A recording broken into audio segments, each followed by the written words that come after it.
everybody. Yeah. Yes!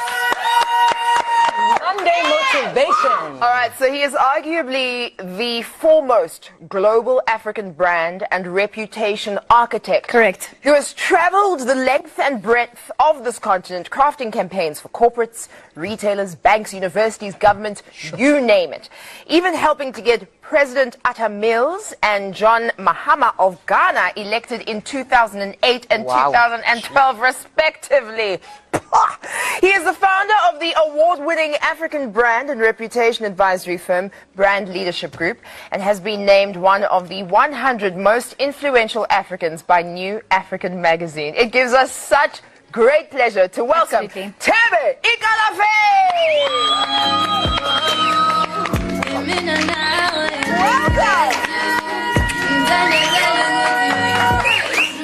Oh my gosh! You guys are having too much fun. Kimberly's in the house. Yeah. Kimberly is in the house. Yeah. Welcome, first of all. Thank Do you you want to take us back there? I mean, Kimberly, during the bad old apartheid era, you growing up there, some of your memories and some of the influences that made you the man you are today. Well, I had fun growing up in Kimberley. Right. Because, you know, as a kid, I don't know where you got that baby picture of mine. But, you know, as a kid growing up, you really don't worry so much about what's happening around you. You just have fun. And having fun, you know, I grew up in an awesome family which allowed me to be and to do whatever I want to do as long as it's in a positive light. So I had fun growing up in Kimberley. You know, it's a city of diamonds. And here you are. Here we go. So what values were instilled in you and by whom? Who was around you? I had an amazing, you know, like most black kids, I grew up with my grandparents. Yeah. And, you know, the parents live in other cities. My mother's living in Bloemfontein as a nurse. My grandmother, Kimberly. I think some of the values that they instilled in me was really hard work. Hard work was very important.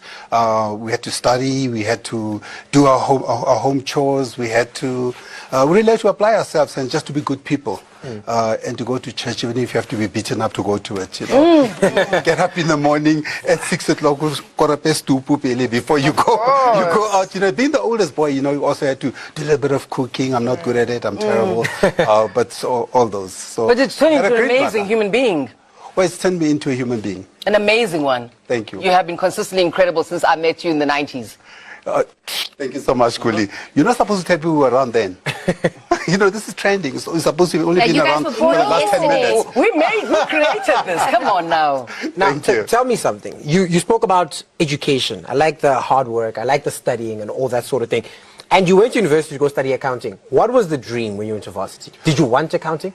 No. Matter of fact, because I was a head boy, but the year before the head boy ahead of me had gone to come to Wits to study accounting, and I thought that's what one does. Wow. One needs to study accounting, you know, because I was top of the class mathematics, top of the class science. I was top of the class really from standard 1 onwards. I never ever was less than anything else, and I thought that's what top of the class boys do. They go study accounting. So I arrived at Wits University, and Wits does what Wits does to kids in the 80s and 90s. You know, not everybody becomes an accountant. So in 1999, you're like, okay, you're at Wits, you're studying the accounting, then you're 89. like, 89, and you're like, okay, enough accounting, actually, I want to go to America and I want to study marketing. Not quite. Okay. So 89, I decided I'm going to apply for a scholarship. Right. And I went 88. Apply for a scholarship. I'm going to go to the U.S. I don't know where the U.S. is. I've never been there. Yeah. You know, like most of us. So I get a scholarship, one of 80 kids who get the scholarship, I think, out of 2,000 applicants.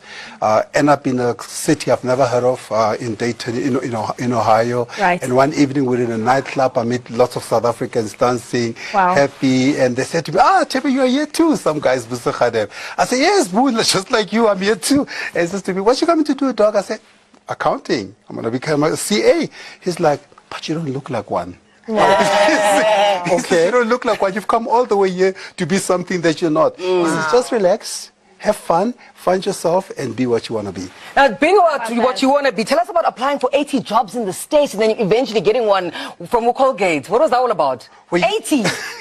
But you know, when you finish varsity, and it still happens, by the way, even now, you know, I did my undergrad, then I did my MBA, and then I had to leak a lot of stamps. Yes. You know, those days were stamps, no emails and stuff. Yes. I sent to 80 applications because I wanted to work in the US first before I come home. And out of 80, only one responded positively, and the rest of them were, we regret to inform you. Dr. What do you think they saw in you that they took you?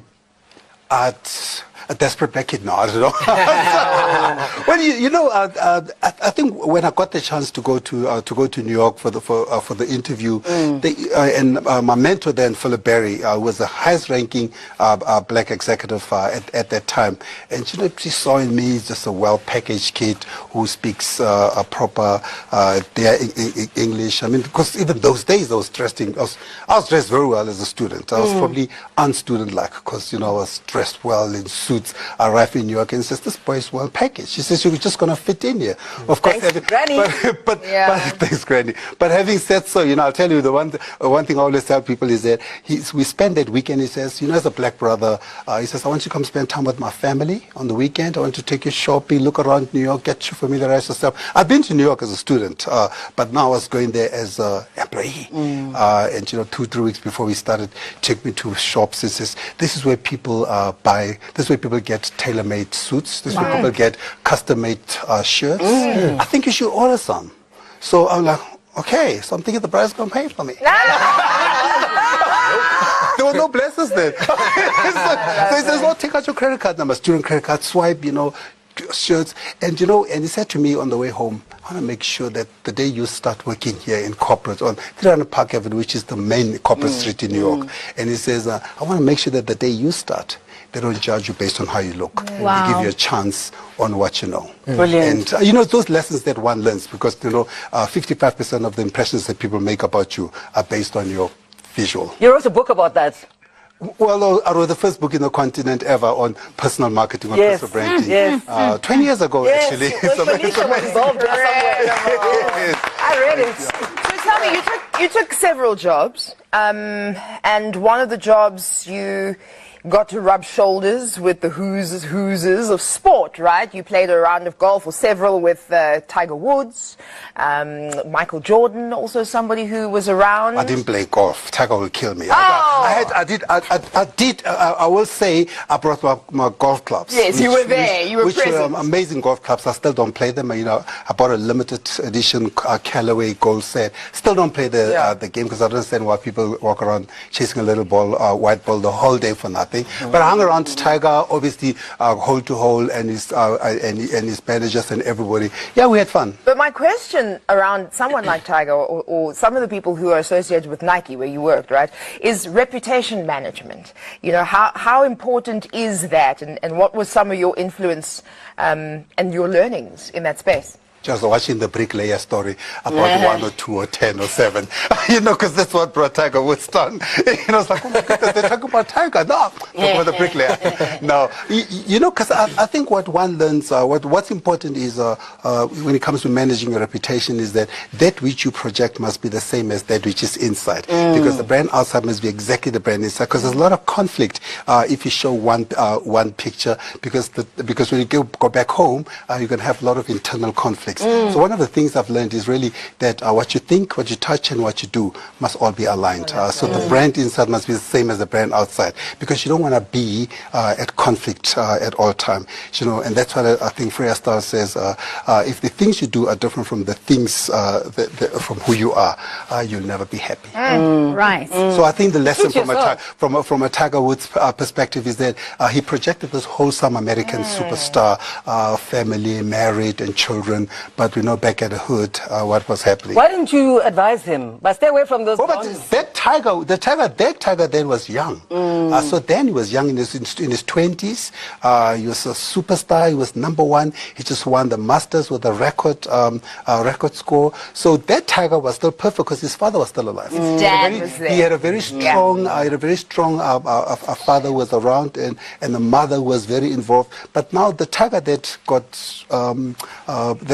tripped was the Tiger post the father dying. The Tiger that's married is now independent, is super wealthy, the first sportsman to make $1 billion in earnings. So you can imagine, he was in his own, and he probably had to be who he is more than who he was packaged to be. Right, so there you are, you're sitting, let me start the brand leadership group. And you tell yourself you want to work with transformational brands. What successful story, one successful story that stands out for you from when you started your projects? Well, I've got, when I quit, I'll tell you a quick story. When I quit Nike, because the first marketing director, and I was there for 6 years, as I recall, for the continent. And when I quit, and I said to myself, I really need to work on projects which are going to change the continent, which are going to change the world. I don't want to just be blowing up balloons like most people who say we're in marketing, but all they do is just blow up balloons and have parties every weekend. So I said, my job is really not to do that. My job is really to create solutions that define who we are and try to change the image of who we are. So if you look at the first major project, 2004, was the University of South Africa, UNISA, the merger and the creating of the brand that everybody knows now. Pretty much everything about UNISA we created. Now education is quite important, and being the 10th biggest university in the world is quite significant because it's the foundation of the country. I've worked on everything else. Transnet, the Transnet that everybody sees now, we created that Transnet. The airline you fly. So you may have Transnet used to be called Sportnet, and all those. So we changed the names, we changed identity. So everything you pretty much see. When you fly the airline SA Express, and it says we fly for you. We created that line, we created the tail, and everything else you see about it. We've worked on a lot of interesting things. We launched Apple first in South Africa. So we've really worked across board. I think I'm proud of every single project I've worked on, only because I've worked on the projects that I'm particularly want to be associated with. Popo, we are proud of everything that you do, and one of the things that we're proud of, we saw it on Instagram. Guto, you've got a hashtag Thebe Travels Africa, and we put 3 pictures, and we'd like you to tell us more about clearly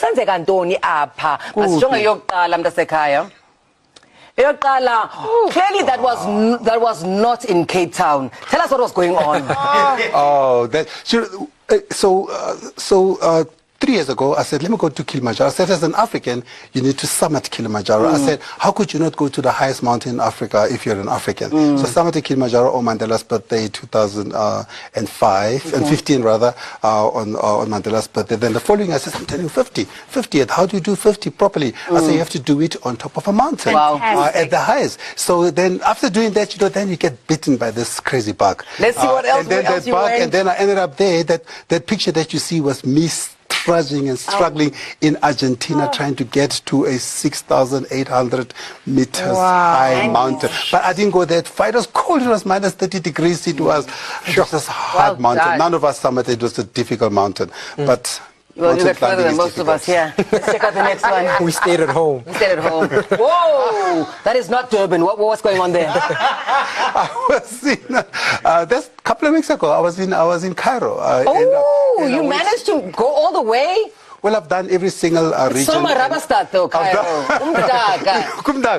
But not there. But what's amazing is those pyramids are exactly as they used to be. And this time around, because I've been to Cairo several times, I decided let me actually go to the where the pharaohs were actually used to be buried, right inside. So there was me being silly or jumping around Mr. in Cairo. Nancy. I want to ask you, look, there's so many things that you've been involved with, from branding Africa, Pan-Africanism, helping a president into his presidency in Ghana twice.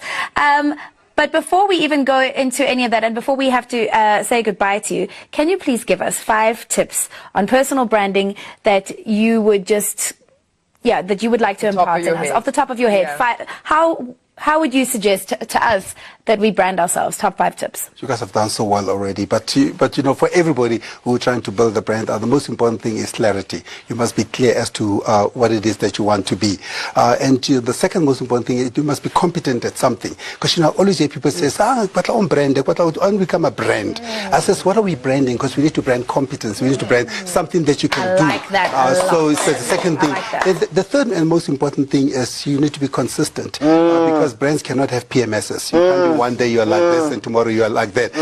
Some of the greatest brands that we know, whether from the Tina Turners, if you go into the entertainment world, they've been consistent all their lives. So consistency is very important. But the one thing I learned from Idris Elba, which is quite important as well, is you need to stay in your lane. So you can't be thinking, you can't be thinking like people says when you see someone opening a samosa corner shop, you need to find what is the most important lane that you are. And then finally, you have to be aligned. As I said earlier, is the person inside must also be the person outside, because you don't want to trip yourself, because you cannot manage two multiple personalities, because then you need to be a Tara. That's it. This is Thebe Ikalafeng, everybody. Amazing. Thank you for being here tonight. Thank you so much for your time. Now listen, if you're not inspired, then you really just got to get inspired, right? Follow him on social media and do whatever it takes to take your dreams to the next level. All right, we're going to take a quick break, but when we come back, we continue all the talk about all the social media platforms. #ZA on 3.